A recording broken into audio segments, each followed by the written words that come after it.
கிறிஸ்துவின் மிகவும் பிரியமானவர்களே, 7/10/2020 உங்களை சந்திப்பதில் மகிழ்ச்சி அடைகிறேன். வாருங்கள், ஒரு நிமிடம் நாம் ஜெபிப்போம். அன்பு தகப்பனே, இன்றைக்கும் என்னுடைய பாதுகாப்புக்காய் ஜெபிக்கும்படியா என் தேவனுடைய சமூகத்தில் வருகிறேன். என் தேவனுடைய சுத்த கிருபை இன்றைக்கும் ஒரு ஆளுகை செய்யும்படி ஜெபிக்கிறேன். உடைய நன்மையான இவர்கள் இவருடைய வாழ்க்கையில் இருக்கும்படியா ஜெபிக்கிறேன்ப்பா. இயேசு கிறிஸ்து சிந்தின பரிசுத்த ரத்தத்தை இவர் மீதும் இவர் குடும்பத்தின் மீதும் செய்கிற சகல காரியத்தின் மீதும் பூசுகிறேன். ஆகவே இந்த நாள் முழுவதும் என் தேவனுடைய விடுதலையின் நன்மைகள் இவருடைய வாழ்க்கையில் இருக்க போவதற்காக நன்றி அப்பா. நீர் மாறாதவராய் இருந்த அப்பா, இவரை நீர் பாதுகாத்து சகலத்திலுமே நடத்தி தரும்படியாய் ஜெபிக்கிறேன். லேவியராகமம் 26:12 நீங்கள் என் ஜனமாய் இருப்பீர்கள் என்று சொல்லி எழுதியிருக்கூடிய வார்த்தையின்படி அப்பா, இவருடைய ஜனமாய் இருக்கிறபடினால் என் தேவனுடைய பிரசனமும் என் தேவனுடைய ஆசீர்வாதங்கள் சகலமும் இவருடைய வாழ்க்கையில் இருக்க போவதற்காக நன்றி செலுத்துகிறேன் அப்பா.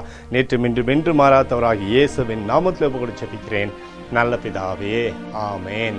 பிரியமான ஜெப பங்காளரே, ஒரு நிமிடம் நாம் இந்திய தேசத்திற்காய் ஜெபிப்போம். அன்பு தகப்பனே, 7/10/2020 இந்திய தேசத்திற்காக ஜெபிக்கும்படியாய் என்னுடைய சமூகத்தில் வருகிறேனப்பா. இந்திய தேசத்தை நீர் ஆசீர்வதிக்கும்படியாய் ஜெபிக்கிறேன். ஆசீர்வதியும் இந்திய தேசத்தில் நன்மையான இவர்களை நீர் தரும்படியாய் ஜெபிக்கிறேனப்பா. தடைகள் எல்லாம் நீர் மாற்றுவீராக அப்பா. கொரோனாவிலிருந்து ஜனங்கள் விடுதலையாகும்படி நீர் செய்யும்படியாய் ஜெபிக்கிறபடி கோலும் கைத்தடியுமப்பா. தேசத்தை தேற்றட்டும் என் தேவனே, தேசத்தில் நன்மை தரும்படியாய் ஜெபிக்கிறேனப்பா. அத்தோடு தேசத்தில் எழுப்புதலை தரும்படியாய் ஜெபிக்கிறேன். எழுப்புதலை தருவீராக எழுப்புதலை எங்கள் கண்ணில் பார்க்கும்படி நீர் ஆசீர்வதிக்கும்படி ஜெபிக்கிறேன். நேற்றும் இன்றும் என்று மாறாதவராக இயேசுவின் நாமத்தில் ஒப்புக்கொடு ஜெபிக்கிறேன் நல்ல பிதாவே, ஆமேன். பிரியமான ஜெப பங்காளரே, ஆண்டவர் நம்முடைய ஜெபத்தை கேட்டுக்கிறார். இந்த நாள் முழுவதும் கர்த்தராகிய இயேசு கிறிஸ்துவுக்குள் நீங்கள் வளரும்படி உங்களை வாழ்த்தி ஆசீர்வதிக்கிறேன், ஆமேன்.